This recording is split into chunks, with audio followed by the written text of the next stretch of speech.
to the June 18th meeting of the Financial Services Cybersecurity Roundtable group of SecureTheVillage. I'm glad to have you all here. We will get started in a minute, but just want to make sure that we welcome everyone, and would like to go around real quick and have everybody introduce themselves so that we can meet you. I'm John Coleman. I work for Audit One LLC. We do audit and consulting work, and I have been in banking for a very long time with roles primarily in IT and information security, CIO, CISO type roles. I'm going to turn it over to, let's see, Josh, and just Josh and I are co-hosts for this meeting. Josh, would you please introduce yourself? Good morning, everyone. Josh Peplow with American Business Bank. American Business Bank has been around about 23 years. We focus on middle market companies in the Southern California area, and I manage the Treasury Management Department. Great. And let's see, Michael. Hey, good morning, everyone. Michael Lipton with TTX Communications. I'm a channel manager over here. We provide cybersecurity, managed cybersecurity services and other services for businesses. And I'm here to support my partner community along with their clients and customers. All right. I see we have Greg Anderson. Greg, do you want to unmute and introduce yourself?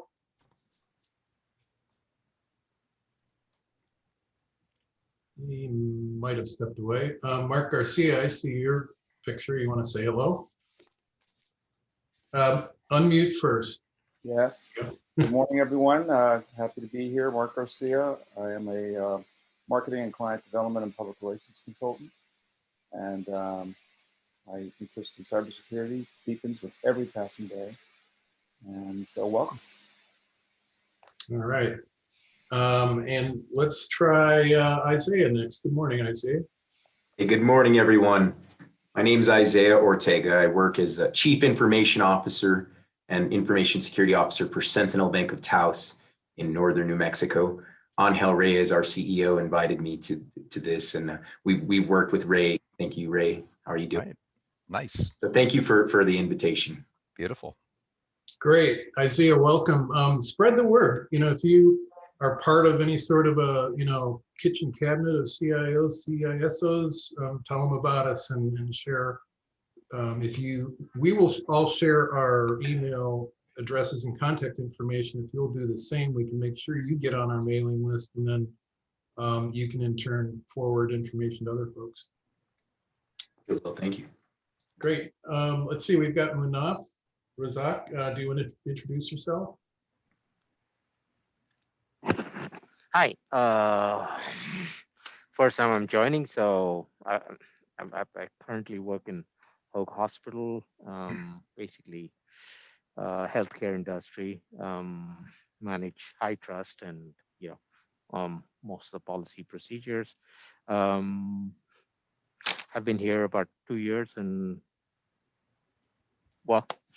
enjoying following Stan with all his all the information that he's sharing, and then thank you very much, Stan, for that. I appreciate it. That's what SecureTheVillage is all about. Right. Right. Perfect. Yeah. Exactly. Let's go with we've got Stephen Bernard. Do you want to say hello, Stephen?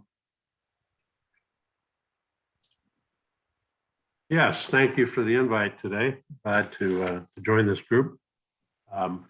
I've got about 3 years since I started my business after leaving Sony Pictures.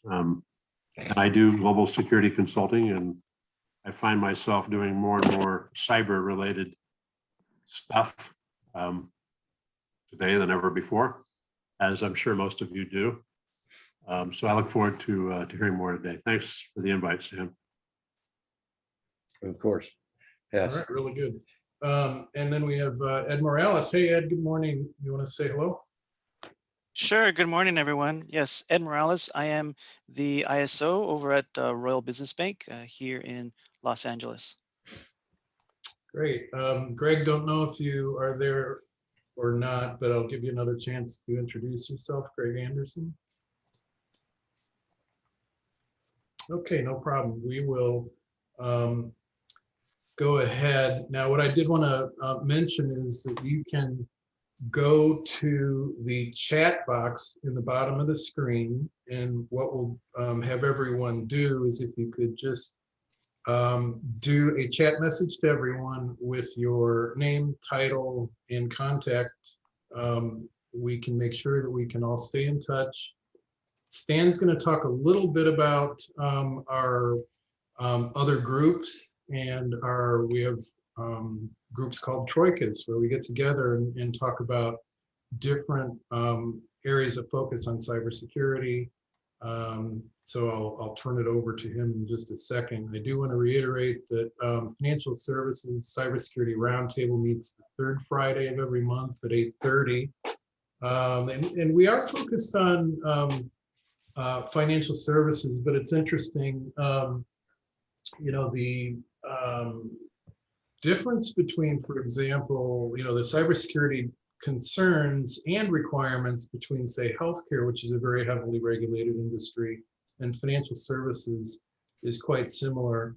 You know, there's high trust, there's, you know, HIPAA requirements, there's GLBA for, you know, financial institutions. All of those are geared towards information privacy. So we think we're a good group for other areas of cybersecurity and other industries to listen in once in a while. So anyway, with that, let's see, gonna move on. And yes, we are a community-based response to cybercrime and privacy crisis. And we previously were focused on, you know, meeting locally. We didn't really you know, go out in a virtual sense. The one sort of gift of the pandemic, if you will, is that, you know, we're now doing everything virtually. And so we are able to have folks in New Mexico join us, for example, which is really great. And we expect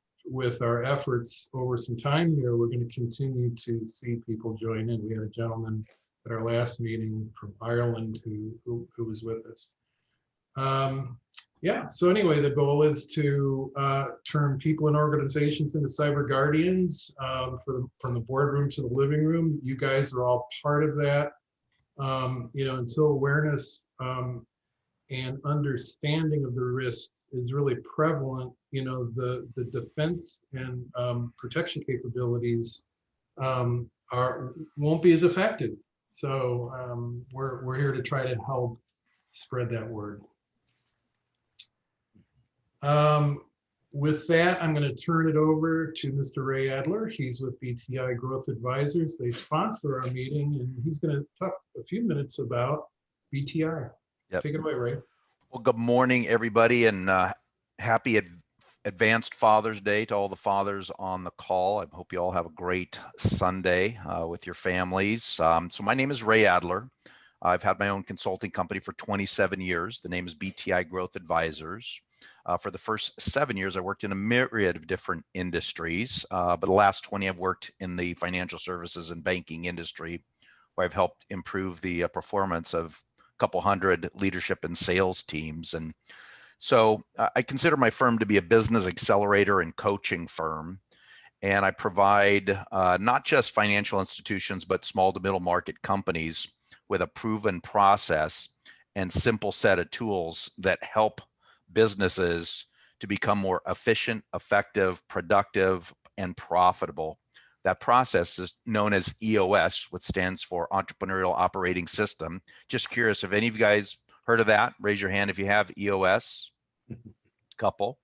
Well, certainly I'd like to, you know, if anybody has interest in that, please reach out to me personally so that we could go into a little bit more depth of how we work with financial institutions and small to middle market companies. There are over 11,300 companies running on EOS worldwide. So it's really quite a elegantly simple but powerful tool for helping companies get better results. So again, my name is Ray Adler. It's really an honor and privilege to support the great work that Stan and John and all of you do.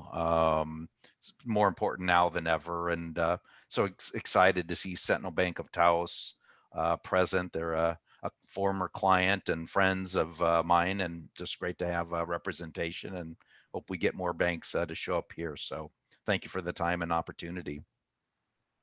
All right, thank you, Ray. Yep. I mentioned that I co-host this meeting along with Josh, and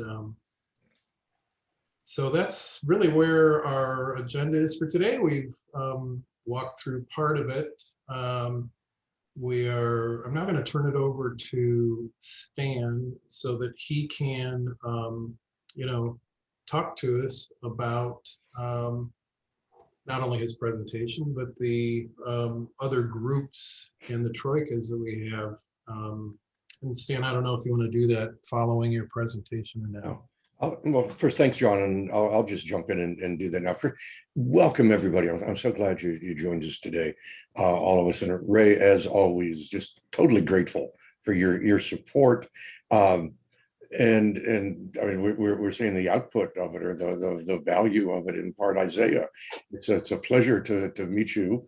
Welcome all the way from New Mexico. And as John said, in the absence of COVID, before the tragedy hit, we were, we'd have a nice monthly meeting in downtown Los Angeles, which was great if you were anywhere near downtown Los Angeles. But that meant even if you were out in some of the more distant areas of LA, you really couldn't get to our events. And now, because of COVID, forced to go virtual, and coinciding with a large grant from Miller Kaplan, the CPA firm, we've got the resources as well to grow Secure the Village into a national and international organization that way. So just as I say, Isaiah, glad you're here. Glad everybody's here. And as Ray said, happy Father's Day to all of you who, like me, are a father. That it's a cool part of life, our children as we watch them grow up into this new world. So yeah, and again, John, thanks for the introduction. On the Troika thing, in the chat box at the minimum, put your name, phone number, and email address. That way we make sure we get a record of everybody who's here. The idea of a Troika comes out of a networking group that started out here in Los Angeles 26 years ago, called Provisors, and I was a member of Provisors for a long time. You'd go to a Provisors meeting and there'd be, like today, we've got 11 or so, and you'd get typically 20-25 people in a Provisors group. And that was the group meeting. But then in between group meetings, people would organize into groups of 3 or 4, typically, to go out for breakfast or lunch, or maybe get together for drinks after work, something like that. So these groups would get to know each other. And it's a great way for again, just building community, getting the idea. I mean, when you're in a troika, you really get to know people. We've translated that into virtual troikas. I was on one yesterday. It flowed out of one of our other groups, which is a technology and security management happy hour that we have once a month on Tuesday evenings, I believe they are. And so yesterday I was in a troika with 3 other people. There were 4 total, an IT company, enterprise level IT company, the head of CompTIA's information sharing and analysis organization, their iShow that they have started, and me. And we just spent a delightful hour getting to know each other. We ended up talking about our kids. We talked about a little bit about politics, more above the politics than in the politics, if you will. I'll say more about that later because I'm an author in that space. But it was just a great idea to, how do we meet people? How do we get friendly with people? If it's of interest to you, Isaiah, I'd love to have a troika with you and just get to know you better. You know, I don't know New Mexico, and I certainly don't know the Sentinel Bank of Taos. I don't think I've been to Taos. I've been to. You need to, Stan. You need to. Right? It's absolutely Yes, gorgeous. I have. I've been there one, you but it was a need to. long time ago. Yeah, as I it's a recall. gorgeous place. Yeah, been to a couple of places in New Mexico, but where is it that has the annual balloon festival? Albuquerque. Albuquerque. That I did, yeah. But again, several years ago. So again, for all of us, it's a great way to meet new people, meet new friends. So you know, as I say, certainly put your contact information, and if you're interested in participating in a troika, please do that as well. So with that, let me get started on the, you know, on the program, so to speak. It's the whole idea of information risk management as I'm seeing it. It's a game changer in many ways. I'm going to take you through an example of what that means, but a game changer in how do you decide what to spend your security budget on, or how do you decide maybe you don't have enough budget, or you know what, maybe we got money, but the sales department or some other group, business development, might be able to use it more effectively. I mean, the typical challenges that kind of from a questioning perspective. And by the way, we'll post the slide, we'll post this whole presentation and the slides on our website when this is over, you know, so it'll typically get updated by middle part of next week. But how much protection are you really getting? Are your practice, is your budget defendable? What I mean by that, if you get into a lawsuit and somebody says your security practices are not reasonable, can you defend it? Yes, they are. Are you spending your security budget in the right place?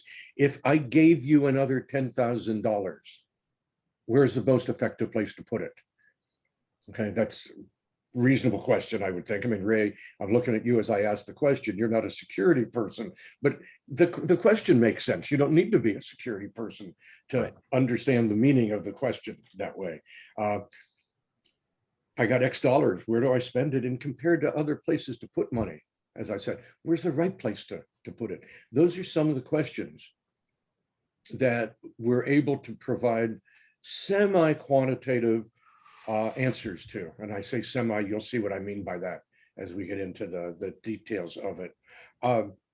So it's, what is it in some ways, you know, before we get it down into the nuts and bolts of it, it's a common language, because when you can talk about risk to the C-suite and the IT space, when they have this common language, they're both talking in the language of risk, they can now understand, you know, each other. And that's always been a classical problem with IT, not just in financial services, but IT across the board. So it builds on stuff. The NIST has, you know, has their cybersecurity framework. NIST also has a risk management program. They've done a lot of work in that space. So has the Center for Internet Security. ISO has another that's not specific to the cybersecurity community, but more reflective of the legal community, is something called the Sedona Conference. That's there. And as I already said, it supports this need to have a common language so that people can make rational decisions about where we want to put our resources. And again, it's this idea for, you know, what is reasonable in the way of security. And that becomes more and more important when things like the California Consumer Privacy Act talk very specifically, the penalties for a breach of consumer information are very different if you've got reasonable security practices versus if you don't have such practices. And all that plays into why this stuff is becoming increasingly important. I just mentioned the California Consumer Privacy Act. You've got this whole thing that just encourages class actions, lawsuits, and this whole thing, the cyber privacy laws. There's an emerging legal expectation of reasonable security. Courts are holding boards responsible for not implementing reasonable security. And that's a biggie, because that breaks the corporate shield, and we're seeing attacks on that as we speak. Insurance costs are rising. It used to be, you know, that insurance was relatively inexpensive for what you got. So you could insure against business email compromise or ransomware or a malware infection and so on at a reasonable price. It's now becoming less and less reasonable, if even available. A lot of insurance firms are really backing away from providing like ransomware coverage and others. State of New York requires it in their cyber insurance regulations. So that applies to any financial services company that's doing business with customers in the state of New York. Less expensive to manage cyber risk and to transfer those costs now. That's one of the implications of all of this, so that it becomes more important than ever to really understand what your risk is. And even when you have insurance, they don't provide coverage for many of the costs. We're going to go, you can look at, I mean, just goodwill as just one example can't be covered by insurance. It's not that quantitative, if you will. And it certainly doesn't reimburse for reputation damage, loss of goodwill, those kinds of things. So all of information risk management plays into all of these issues, if you will, that are in the broader perspective of cybersecurity. So the objective, it's a semi-quantitative method for objectively, put quotes around the word objectively, determining if the risk to information posed by a threat is acceptable. So threats like business email compromise, threats like ransomware, threats like other forms of malware, threats like insider abuse, denial of service attacks, theft of intellectual property. How do we, what's acceptable? And what I mean by that is we're not going to spend $100,000 to protect ourselves from a risk that's only going to cost us, if it manifests, $100. That's a waste of corporate resources. But to save the possibility of losing $100, we might very well decide to spend $10 to do that. So there's three different factors that go into risk assessment. First is, what's it going to cost us to lower that risk? What's the benefit from lowering the risk? And what's the burden if we implement the control, the burden in the lowering the risk? Okay. Again, if the burden is excessive, okay, using automobiles as an example, the burden of a seatbelt is actually, putting on a seatbelt is rather, the burden of that is real minimal.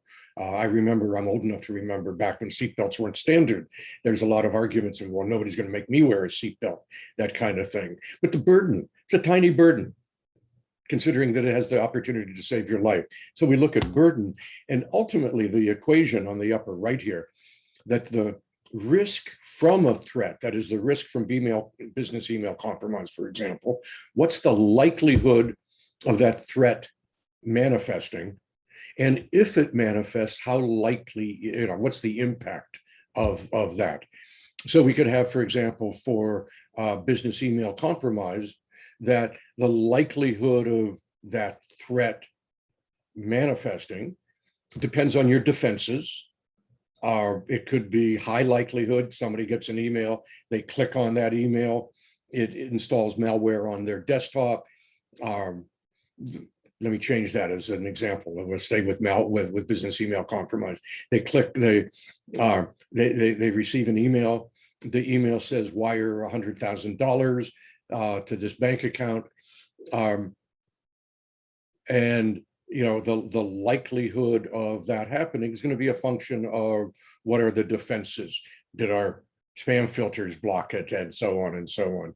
And what's the threat impact? 50,000, 100,000, whatever the likely impact of a business email compromise. So we want to look then, given a threat, what's the likelihood times the impact? Those are the key factors. Initially, we'll get into burden in a bit. And then the risk from the threat is simply defined, this is a definition now, of the likelihood times the impact. So let's take an example outside of cyber. All of you are either in financial services or you're connected to it. I'm looking, for example, you, Michael, you're in technology, but your firm deals with financial service companies. And Steve, you and I are in that same space as well. Ray, you are. Rest of you, Munaf, you're in healthcare. So the example doesn't fit, but for financial services, what's the risk of a bad loan? We can quantify it. The risk from a bad loan is the likelihood the loan goes bad times the impact of the bad loan, right? So if we're looking at $1,000 loan, the threat is we're not going to get repaid, right? So if the probability of repayment is 90%, then we can look at the risk from the bad loan as the probability of loss, that's 10%. If 90% of the time you're going to get paid back, 10% of the time you're going to lose the money, times the $1,000, that's $100. We can now, with knowing the risk, we can decline the loan, we can manage the risk. We can ask what's the burden of a loan. It's, what are the costs associated with implementing that loan and getting through all the payment structures and whatever as that loan gets paid back. So this is all real simple stuff in classical, loan language, if you will. What we're doing is taking the same concepts and applying it over into the information realm. And there's real value in doing that, because now we can begin to get the same measure, not fully of quantitative. I mean, there's work done to get it fully quantitative, but even qualitative, we can see what this thing looks like. So let's go back. We're going to just stay with this example, the threats business email compromise. And we're going to look at what's the impact of multi-factor authentication on business email compromise, and do we want to implement it or not? We're management here, so we want to look at what's the risk if we don't implement multi-factor. Well, what's the probability of a successful attack, and what's the harm caused by the successful attack? And harm has 3 layers. Well, again, we'll get into a numerical illustration of this in the next slide. We can look at the harm as what's the impact to our mission. If we wire $100,000, let me be real blunt, if SecureTheVillage wired out of our bank account all the money that's in it, and it was fraudulent, we're out of business. The harm to our mission is like enormous, because we couldn't survive that. Where are we going to get that money back? Financial impact would be devastating. For us, if we wired out that money, the customer impact would be minimal. And that's purposeful, because we don't store very much client or customer information in our systems, and a business email account attack wouldn't hit that. It doesn't impact the customer. But we can ask, what's the risk if we don't implement it? Okay. We can then ask, how much does MFA lower the risk? How much does it lower the likelihood of a successful attack? And how much does it lessen the harm done by a successful attack? Those would be the 2 questions. For business email compromise, it doesn't lessen the harm, but it lessens the likelihood quite a bit. And then we can look at, what does it cost? What does it cost to implement, to maintain it and manage it? And that's dollar costs. You're going to pay so much a year for a license and things like that. Then there's the burden to the bank staff.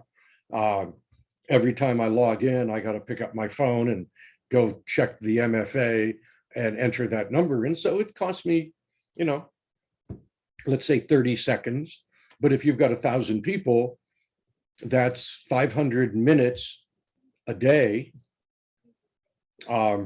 If they've got to enter their MFA once a day, well, 500 minutes is a significant amount of, 8 hours. That's a day of loss. I mean, there's a burden there, and the burden of MFA on the customers. If the customers don't have the MFA, just the employees, the burden on the customers is minimal. So this begins to put the context around these terms and all. And now we can look at, actually, let's quantify this stuff. Let's look at what it looks like. So we've got 2 tables here. The first table is an objective measure. We'll give a threat likelihood score of 1, 2, or 3. Based on a 1 if we don't expect this to occur. We'll call it a 2 if we expect the threat to hit us. And if it's a regular occurrence, we'll call it a 3. Examples being, again, we don't, I'm going to use you, Josh, because I know your bank. I know it well. We're one of your customers and have been from the beginning. You know, you don't expect a nation state attack to occur. Yeah, maybe from North Korea, but you don't expect to get hit by the Russians. No. It could, but it's unlikely. So that you'd call that threat a 1. Getting hit with malware, that's a regular occurrence. I'm sure you look at your logs, you're hit with malware attacks, several times a day, several dozen times a day, but you expect malware attacks are hot and heavy. They're going to hit. So, and then you expect it to occur, but it's not a regular occurrence. You give that a threat likelihood score of a 2. So this lets us just quantify the threat likelihood score. Next piece is, well, what's the impact? And here we've got to sit down with management. I built this abstractly, if you will, and we'll go through the details of it in a moment. But this part, the impact stuff, this is where the dialogue between the non-IT, non-security executives and the security and IT executives has to go on. Give me an example, for example, of a scenario that if it hits you, you'll no longer be able to support your customers. And management can, with a collaborative discussion, management can give a scenario like that. Well, in a banking world, well, if we got hit with a denial of service attack, for example, that just shut our systems down. Or if, again, we think something like Colonial Pipeline, but hitting a bank, where to protect the world, protect our customers, we'd have to shut the whole thing down. So we can look at that. So find a scenario. Find a scenario where the financial impact would be enormous. Again, take not a bank, but say one of your customers. You have a customer, let's say they're a small business, $5 million a year. If they got hit with $100,000 business email compromise, my God, the financial objectives would be critically out of variance. If they lost a $5 million company, lost $100,000 of BEC. If a $100 million company lost $100,000 through a BEC, might not impact their financial objectives at all. They'd call the impact a 1. So again, this is one of those places where you work with management to lay these things out. A $100,000 loss to a $10 million company would be, maybe a threat impact score of 2. So again, you get the idea that you build scenarios that show, where, for example, where the financial objectives would be out of variance, where they'd be critically out of variance, and then impact to customers. It's exactly the same way. A business email compromise attack on a company is not going to be of much harm to the customers if it's only a business email compromise attack. But a theft of credit card information could be a threat impact of 3 on customers. If that puts your customers, if all of your customers all of a sudden were to have all their bank account information stolen, swept up by a cyber criminal, so that now all those bank accounts are now out in the cyber criminal community, a lot of customers could be harmed. So with that, we can now look at our fundamental equation that the risk is the likelihood times the impact. Well, if we've got something we don't expect to occur, that's a threat likelihood of 1. But if it occurs, many customers would be harmed. Well, we multiply 1 times 3 and we get the risk of a 3 in that, given that impact. If we've got something that's a regular occurrence and its impact to our mission is a 2, its financial impact is a 2, our impact to customers is a 2. Well, if it's a regular occurrence, 3 times 2, the larger of those 3 impacts, 3 times 2 is 6. We're going to call that not acceptable.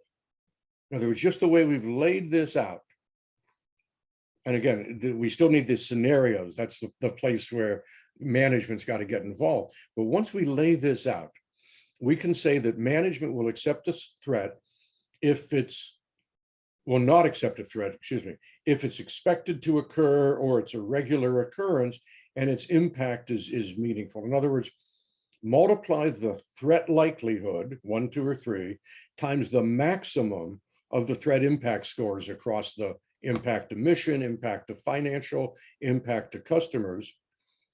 And if that number is 4 or more, we're not going to accept the risk. We're going to look to do something to control that risk, to manage it better. So again, it's not fully quantitative, but there's a quantitative element to this that lets us lay out in practical terms whether or not a risk from a threat is acceptable. It's acceptable only if the likelihood times the maximum of the threat impacts is less than 4. So we're not going to accept a risk, a likelihood of 2 that throws our financial objectives out of variance. We're not going to accept a regular occurrence if it hits our customers are going to be harmed. That'd be a 3 times 2.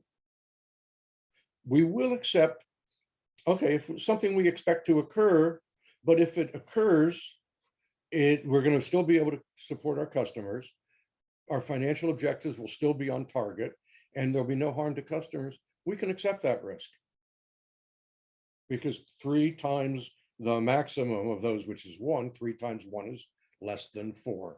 Is that all tracking? I'm looking at faces, and I think it kind of is. Yeah. Okay.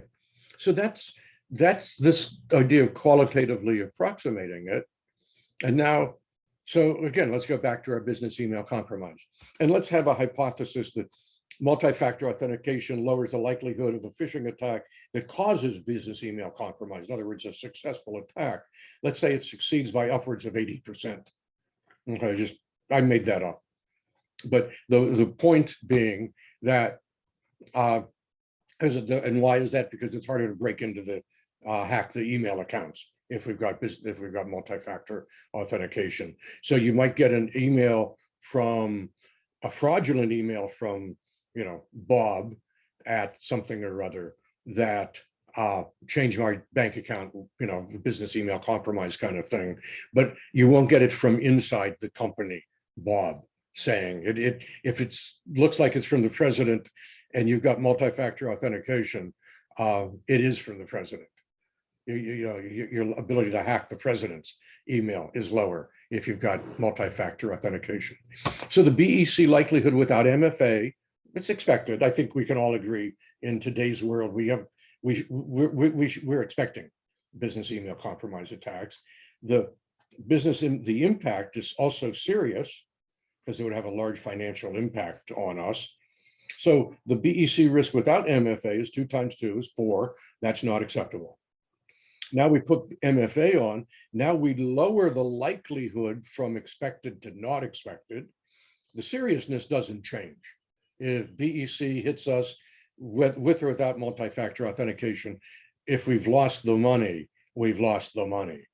Same seriousness. But now we've got the risk 1 times 2 instead of 2 times 2. So we've brought the risk from a 4 down to a 2. That's now an acceptable risk. Again, tracking with me? Okay. And if you're not, don't be afraid to raise your hand or something and say so. Because I know I'm going through this somewhat kind of fast. So we now know, let's stop and summarize, that if we don't have MFA, we have a non-acceptable risk. If we do implement MFA, the risk is now acceptable.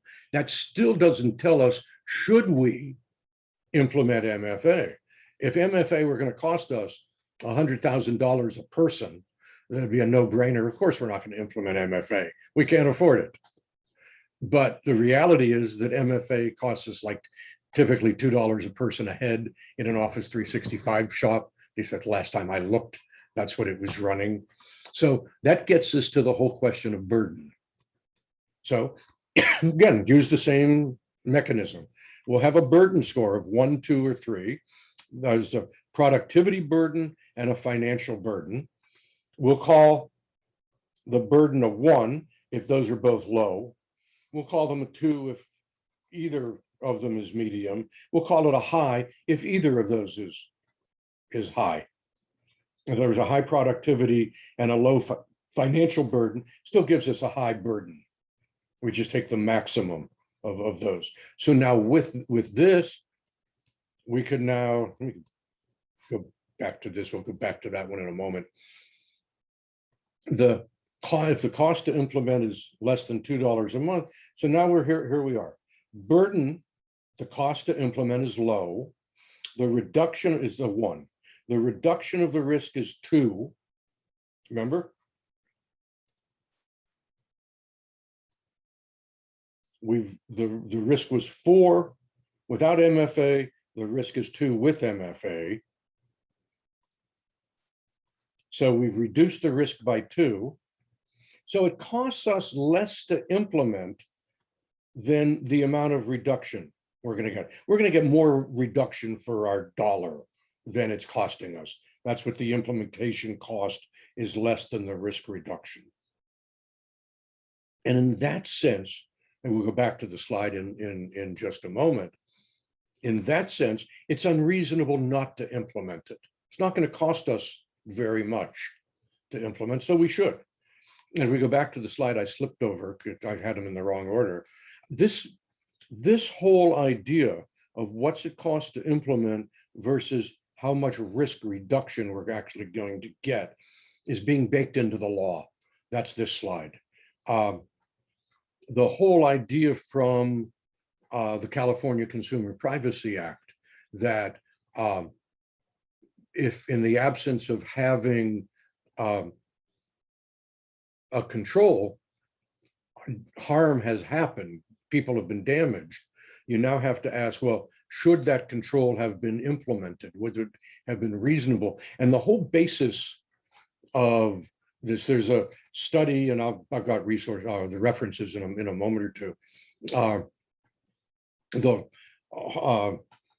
whole emphasis of this goes back to a case back in the 1930s, judge named Learned Hand. If you aren't familiar with that name, you should be. He's one of the great jurists of all time, and probably he's recognized as the greatest jurist to never sit on the Supreme Court.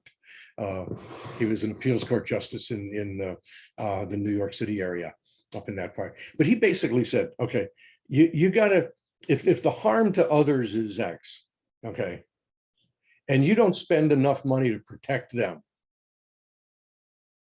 then what you're doing is not reasonable. And there's this famous formula of his, the burden after B2 is the burden after the controls, B1 is the burden before the control, P is probability, H is the harm.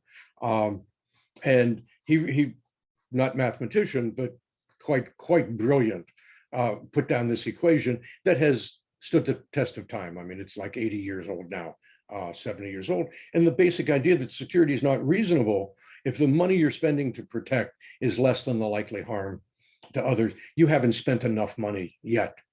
I mean, if there's other things you could do that would still meet, that you still wouldn't be overspending, then it's up to you to do that. That's your responsibility. So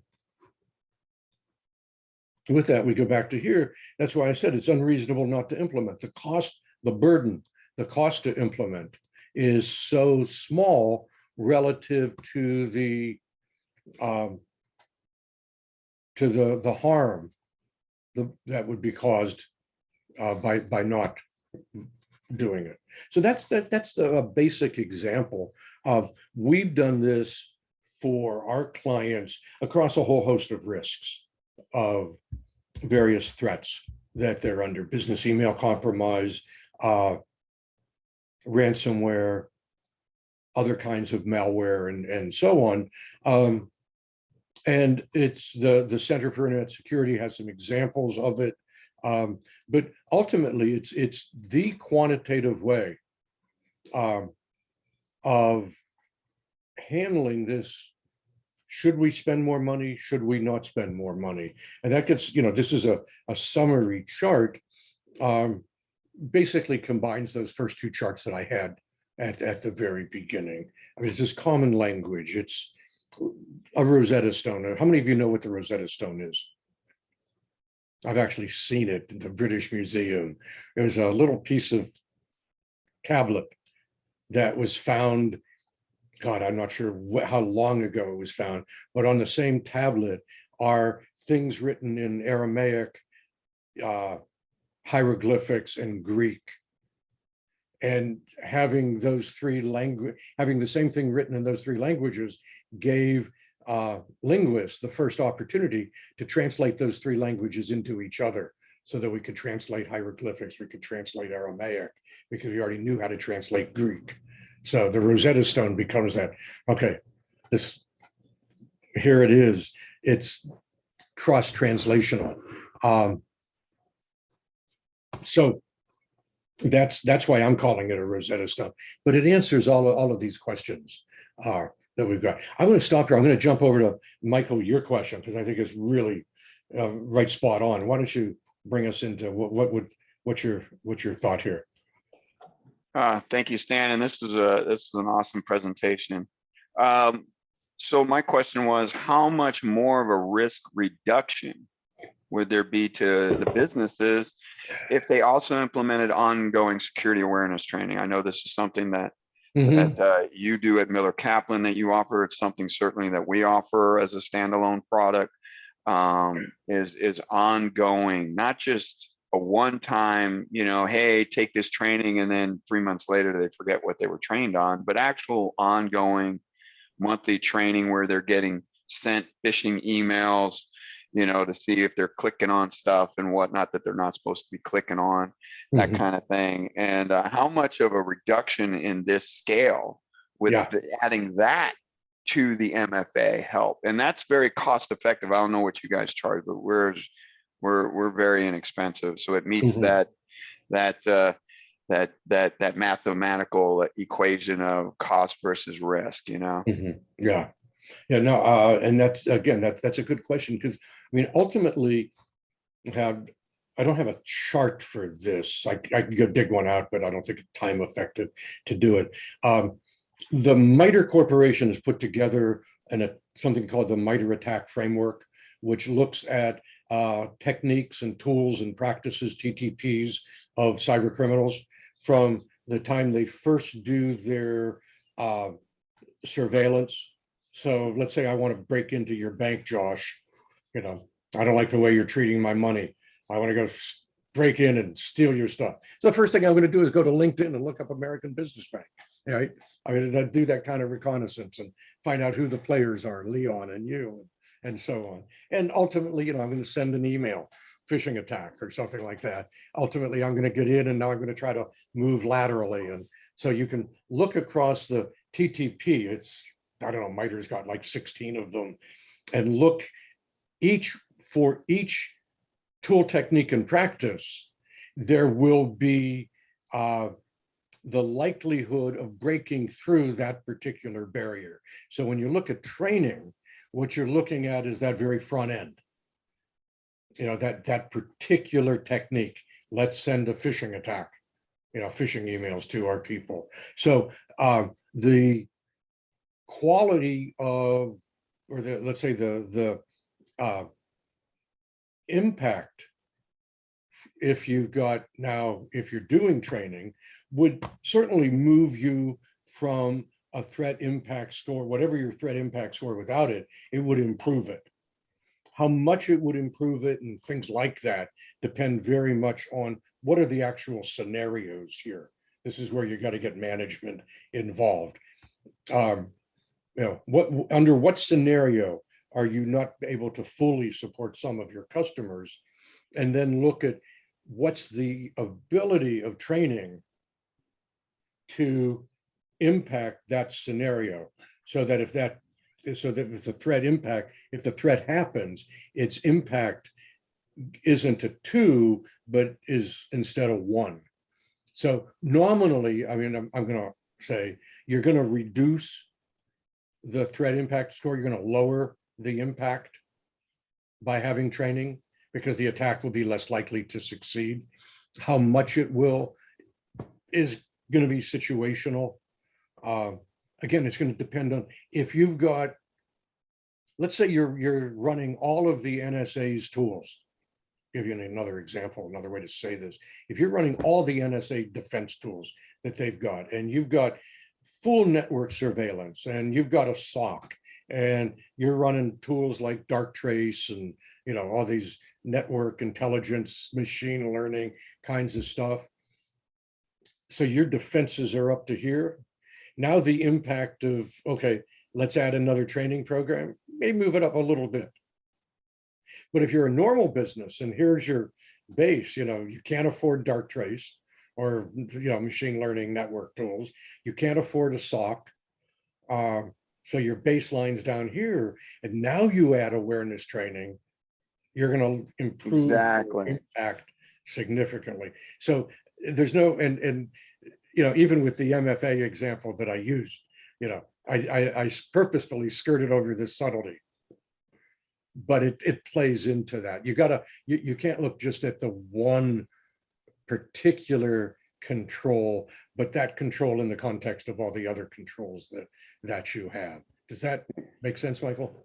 No, exactly. And that's what I was thinking. I just wanted to verify that. I mean, it's, each month people get a certain little video. They don't spend a lot of time on it. And then they get emails related to that training, right? And then the business can also select certain trainings that they want to focus on as well, and I think it has a positive impact, because how many businesses really, unless you're talking about, high-end enterprise, even some mid-market enterprise are going to have that level of security you were talking about with SOCs and everything else. Most businesses are not going to have that. So therefore the impact would be greater if you're combining it, not just by itself, but combining it with the other security measures that are being implemented by that business. I think then it makes for a better situation and a more secure environment.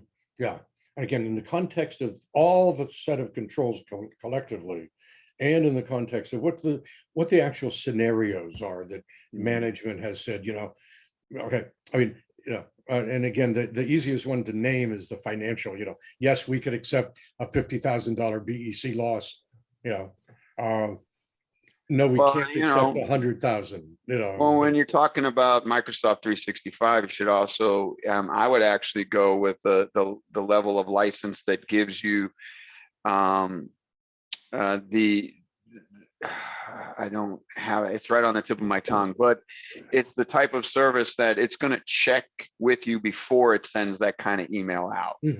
And the actual thing, I'll go look it up, but most of the upper end licenses, or the Exchange 2 license certainly has it, where it's going to detect, hey, you're sending out something that maybe you shouldn't, and then it's going to ask you, do you really want to send this before you send it? And then it asks for that verification. And you're talking a lot DLP. of time, exactly. DLP stuff, DLP, exactly. There you go.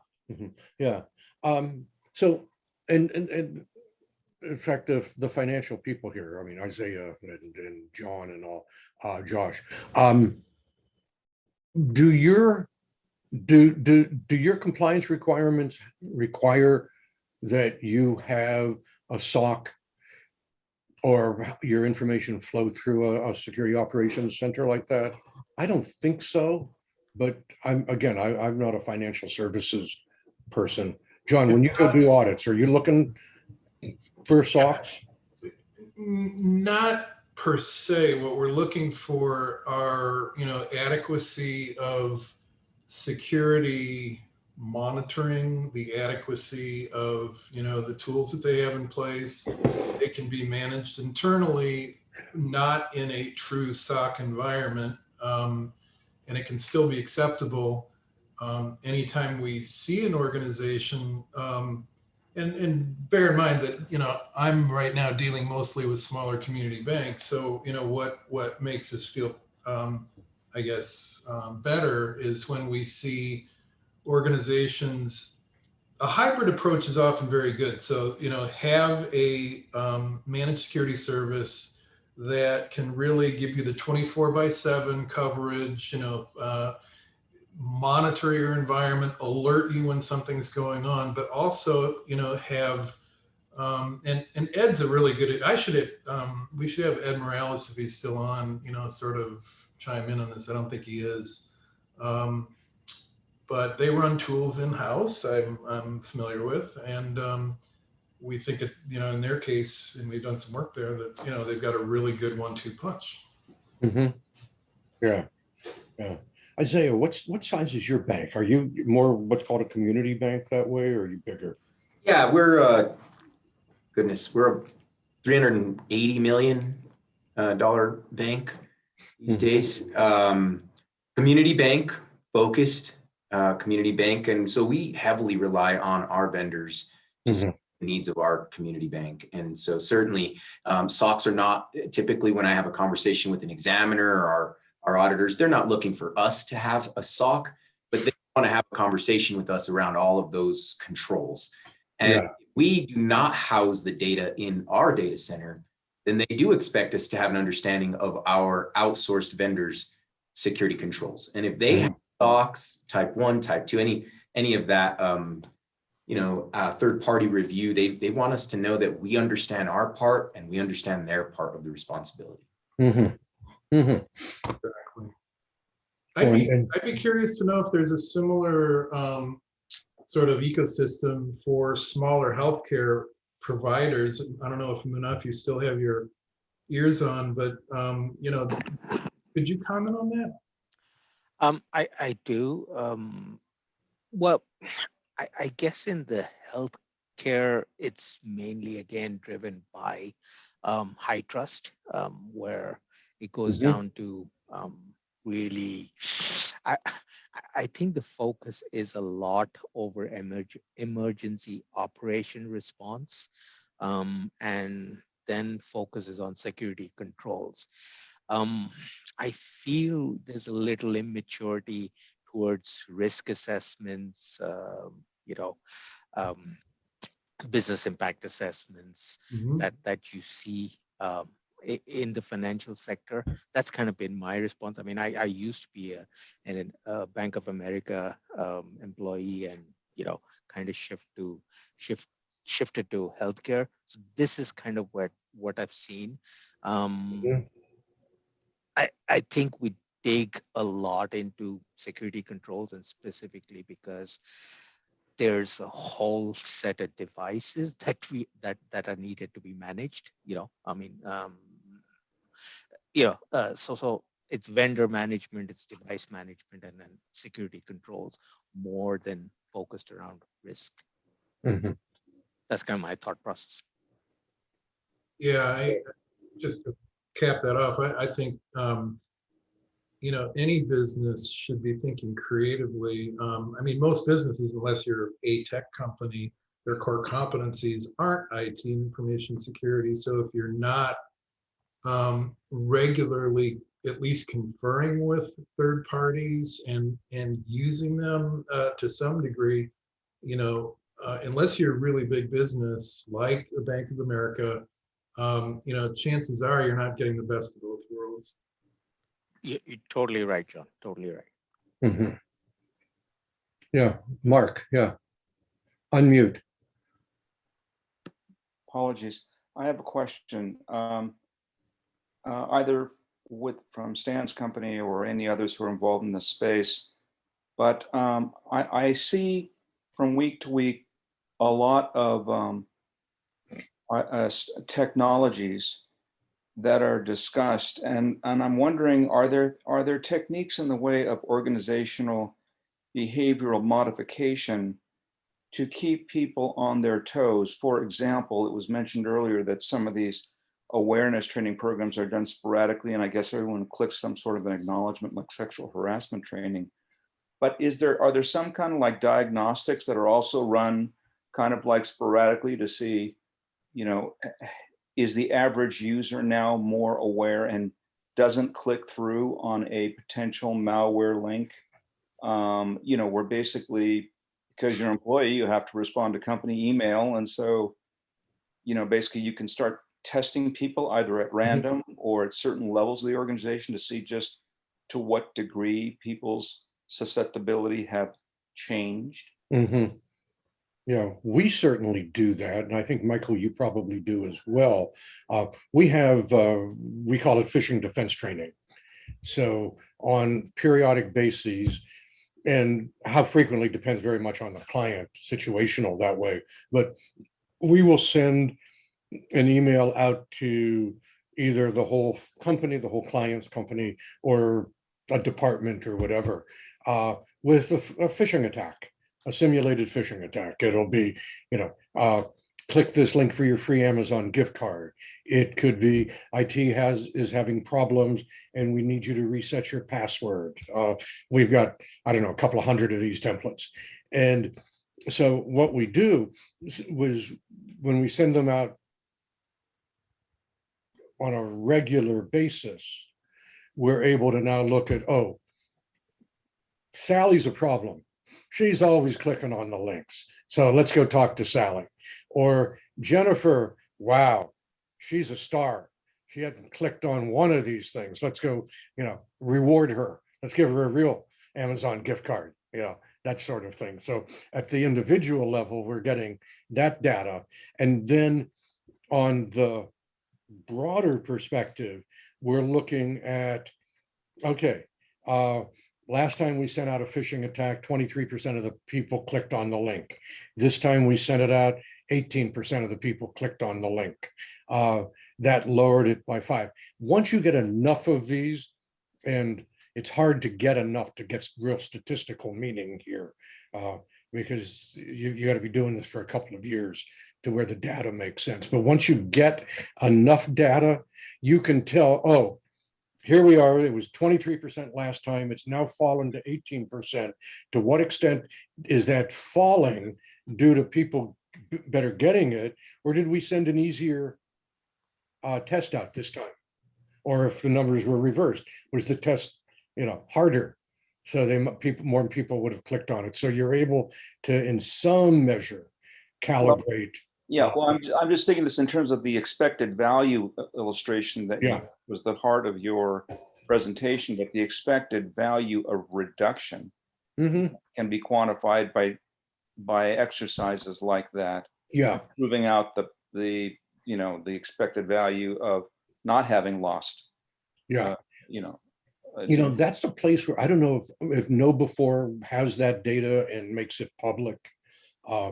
But because they're one of the big players, Wombat's another, they could also have the data where, once you get big data involved and you're looking at, make up the numbers, you're looking at 10,000 companies, each with 100 people. So that's 10,000 times 100 is, last I looked, 1 million. Is that right? So now you've got 1 million pieces of data every time you do a test, basically. So now you can really calibrate those well statistically. We don't have that kind of data in our firm. I don't know, Michael, you guys use KnowBe4 or Wombat? You're muted. You're still muted. I had to get over there. I was having problems with my mouse. Oh. Wasn't cooperating. I'm not aware. Better cheese, Mr. Lipton. That's right. I gotta feed it better battery cheese. No, I'm not sure exactly. I know for our security awareness training, we use InfoIQ. But as far as, and it does spit out a lot of reports. I can certainly send you or anybody else in here samples of what those reports look like. And it's basically what you were saying. Hey, Mark, you clicked on something you weren't supposed to. John's our hero. Isaiah, Isaiah, he's like, woo, he not only did he not click on anything, he actually reported it, so that you do get these kinds of reports, and it is ongoing. So typically it's a 3 to 5 minute training, except for some of the specialized trainings, which could be up to 30 minutes. And then it's like 3 to 4 emails throughout the month at different times that they'll just get. And, they see who clicks on it and who doesn't click on it, right? And you usually get a percentage of, in the beginning, it's usually higher. And then as the trainings go on, things go down, it gets down to where it's basically nobody's clicking on stuff they're not supposed to, and it's not just clicking and reading on the email. It's also, did you click on the link? So it's broken down. Did you open the email? Did you read the email? Did you click on the link of the email? Yeah. All right. Yeah, ours, I think, does that same, at least open and click.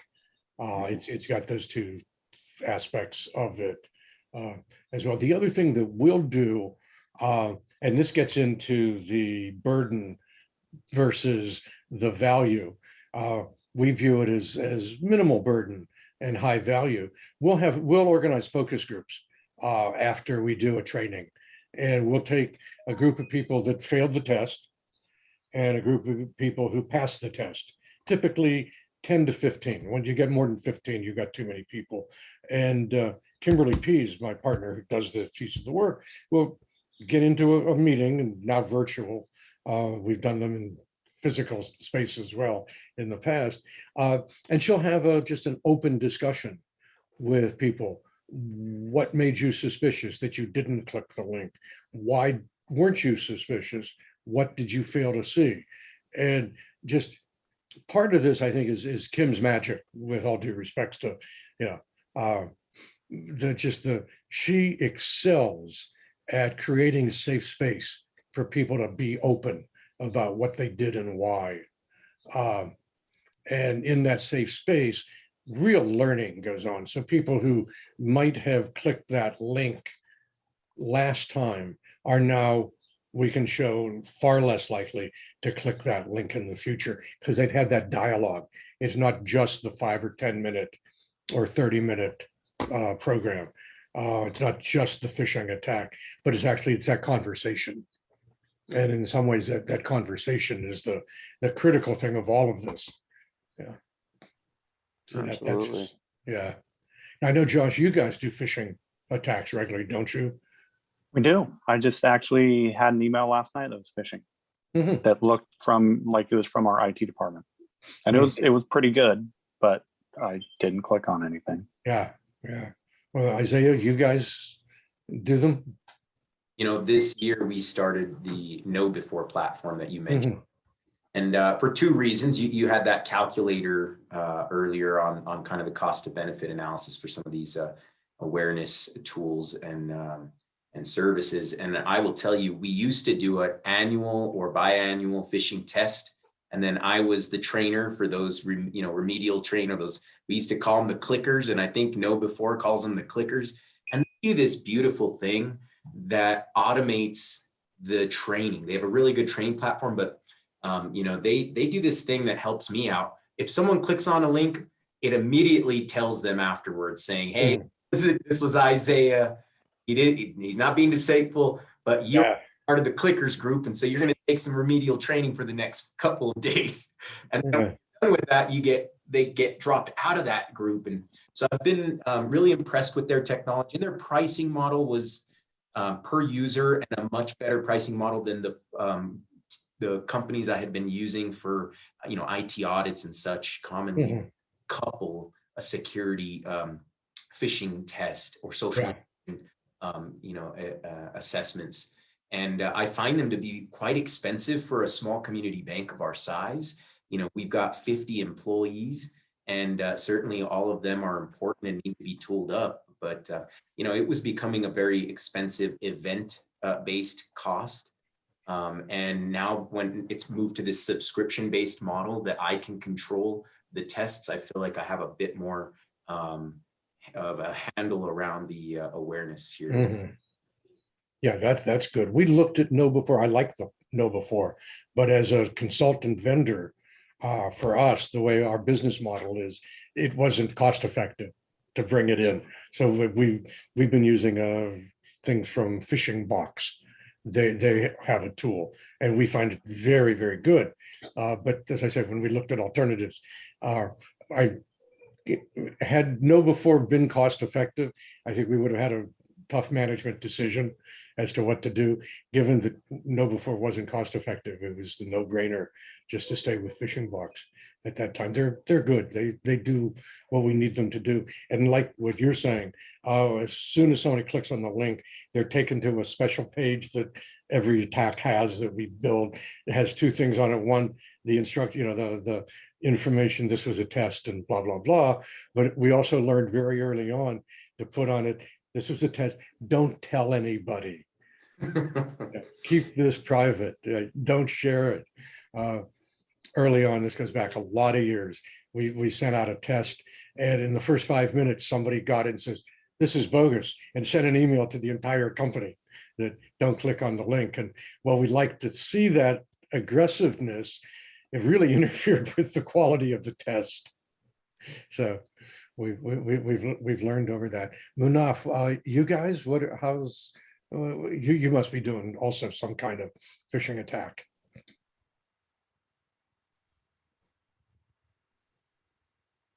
I guess you must have gone away for a moment. So any other? And yeah, I was just going to add, this is a really good discussion on training and how there's such huge risk in phishing. The other thing that as institutions get larger, and really everybody should worry about is, kind of the multi-pronged approach. The ones that are really insidious accumulate information about a target. They'll find out who the people are.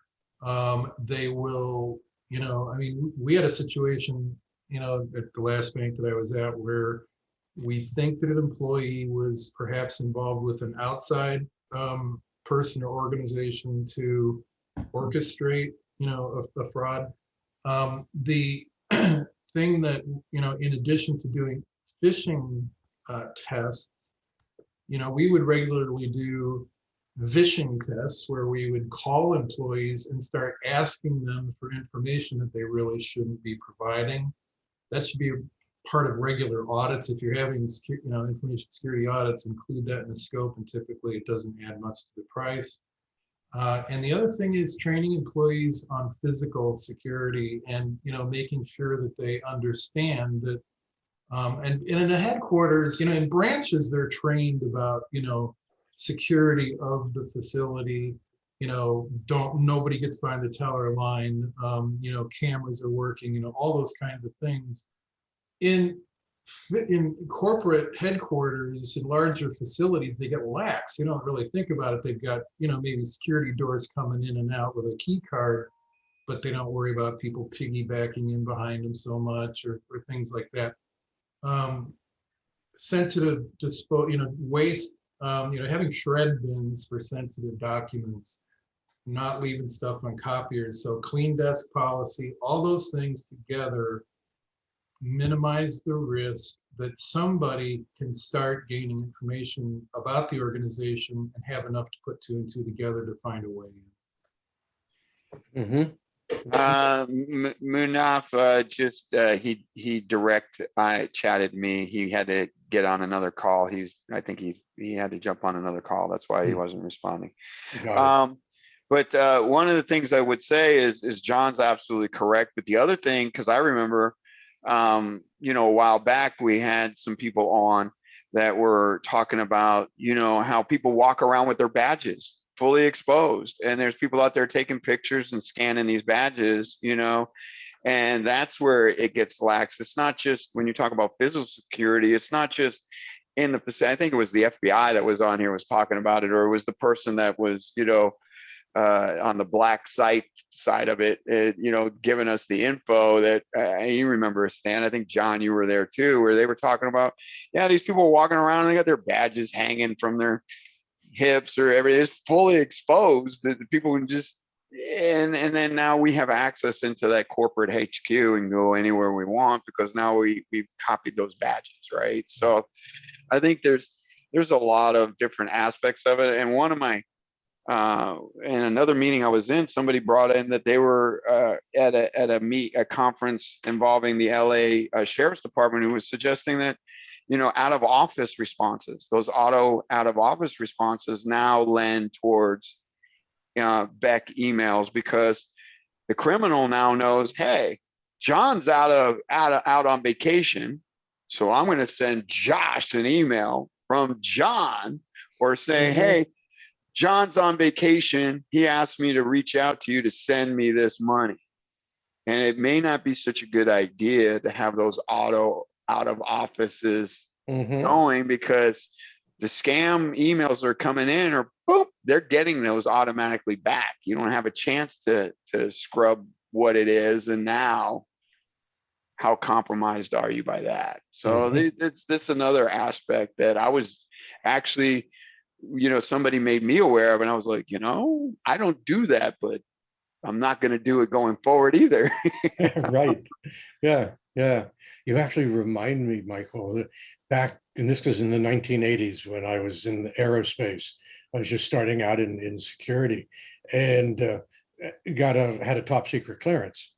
And along with the top secret clearance came a briefing. And this was the 80s.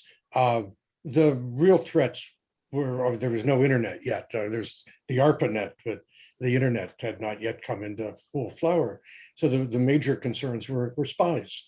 Yeah. And we were really carefully briefed on, you go into a bar, after work for free drinks, be careful who you're talking to, all of those kinds of physical space security challenges that we have. And I think, to your point, we've kind of forgotten about some of those in the presence of the internet and now the threats there. And I've seen same stories. I think I've published them on the weekly news of the danger of the out of office emails.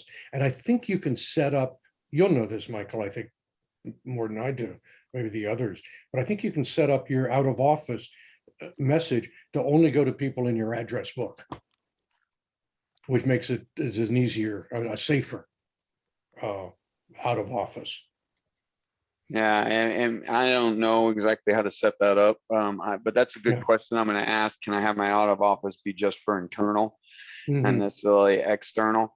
And some people's out of office, they're not in the financial side of things, so it really doesn't matter. What are people going to be able to get from, my sales support person having an out of office? Nothing.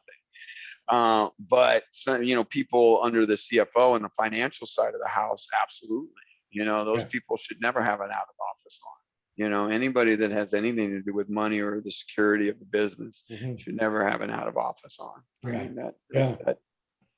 mean, just check your emails remotely or something, when you get back, or have somebody else, have one of your coworkers log in for you to check it. That you don't have to blast everybody that you're on vacation in Aruba.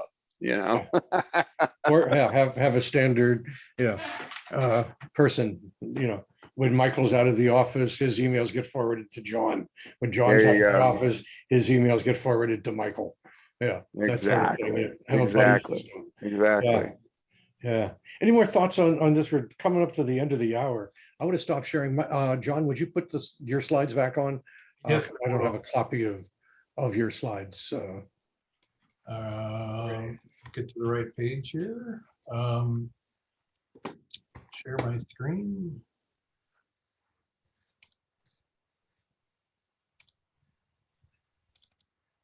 Okay, so thank you very much, Stan. That was great, and it was a really good discussion.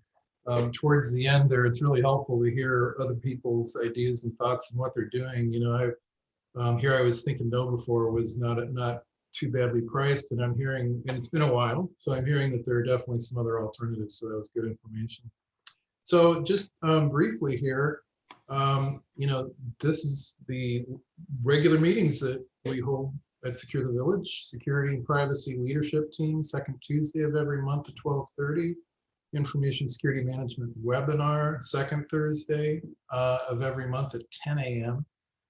Monday, Security Leadership Happy Hour. That's the third Monday of each month at 4 p.m. Invitational Cybersecurity Workforce Working Group, third Tuesday of each month at 10 a.m. Financial Services Cybersecurity Roundtable, which we spoke about.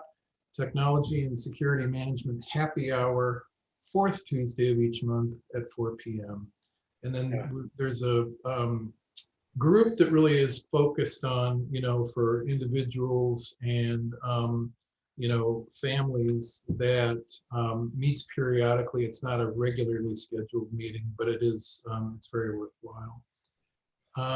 So with that, we're running a little bit short on time. I know Stan's got a couple of things.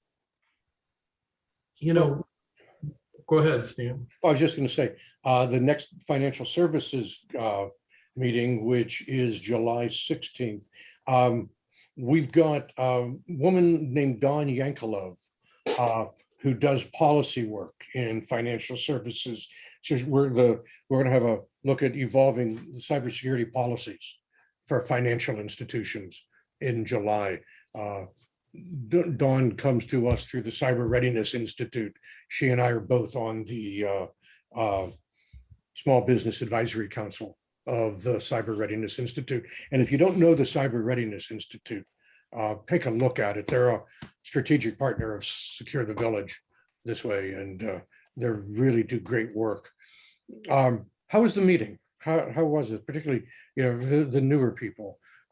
Did we entice you enough that you'll come back? And you don't need to answer that publicly, of course. I don't want to put you on the spot, but I hope we did.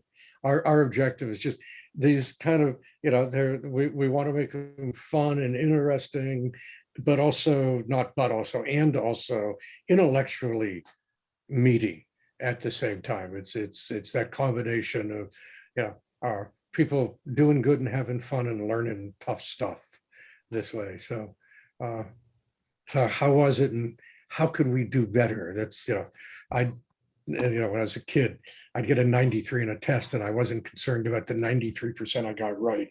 It was, how did I miss that problem? What was what I did wrong that I wanted to fix? And so how do we do better? And again, if you've got ideas and, or they surface in the middle of the night, don't hesitate to email them to us as well. But any thoughts?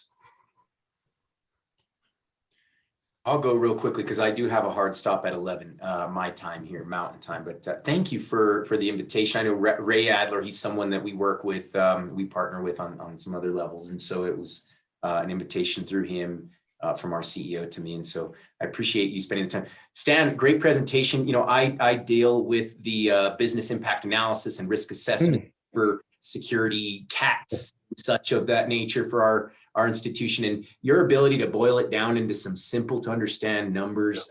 My spreadsheet is this giant, I've got like Z through Z columns going on. And I just feel like if I can break it down into a 1, 2, 3 kind of thought process, scoring method, that's really going to help me and my board digest this type of assessing risk. So thank you. Today's presentation was very helpful. Good, glad to hear that. And this whole idea, I think in some ways goes back to the Center for Internet Security. This qualitatively breaking it up into 1, 2s, and 3s. That's where I first saw it. So, and again, if you go to the SecureTheVillage website, look up Center for Internet Security in the library, you'll see links to those documents and all. I have references. I didn't put them up. I'll get them on the online version of this. But there is that. John, you want to go to the next slide as we kind of run it down to the hour? So this is a we need you slide. I mean, then again, it's Munaf, Greg, Isaiah, you're the 3 newbies here, if you will, but please come play with us on a regular basis. It basically is what this message is. You can sign up as a cyber leader on our website. That gets you into our village square.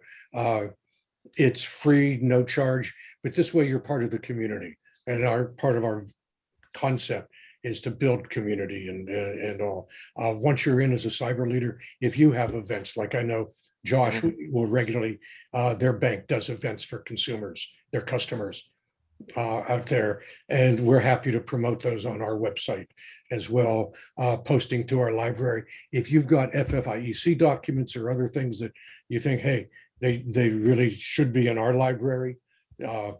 Send us links and we can make that happen as well. So, and we're on LinkedIn. You can share us with your connections if you would.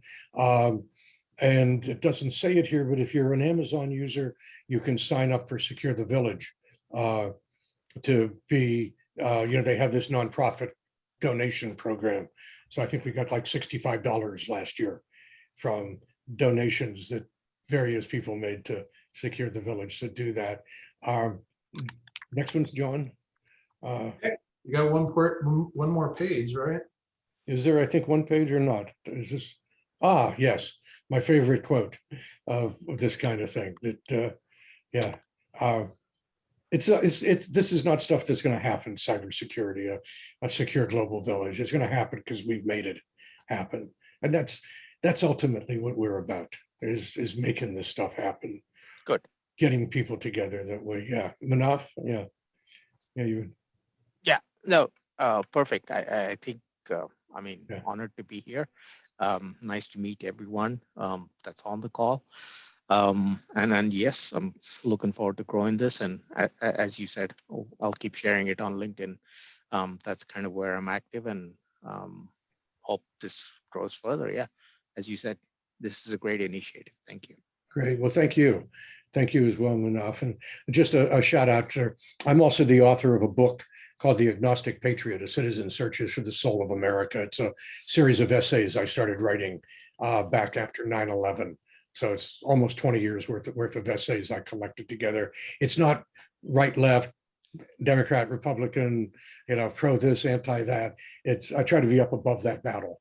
What I discovered over all my years of writing is that, to me, the meaning of America lives in the Declaration of Independence and the preamble to the Constitution, and those live up above politics, or at least I'd like to believe they live up above politics. So it's available on Amazon, or if you just want a copy, send me an email and I'll send you a PDF of it.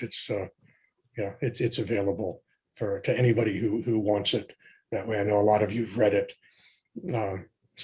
But there you have it. There's our contact information, and for John and Josh and me. And any final words? I don't think so. Not for me. I know we're just passing 10 a.m. And thank you again for joining, everybody. We will do it again next month. We hope to see you all here. And as Stan said, send us your suggestions for any topics you'd like to hear or speakers. And if any of you would like to present, we'd love to hear your proposal. Mm-hmm. Super. Great. That's it, everybody. Have a wonderful weekend, and enjoy your first Juneteenth holiday today. There you go. Happy Father's Day as well, everybody. Happy Father's Day. Take care. Bye. Take care. Thank you. Bye. Bye. Bye.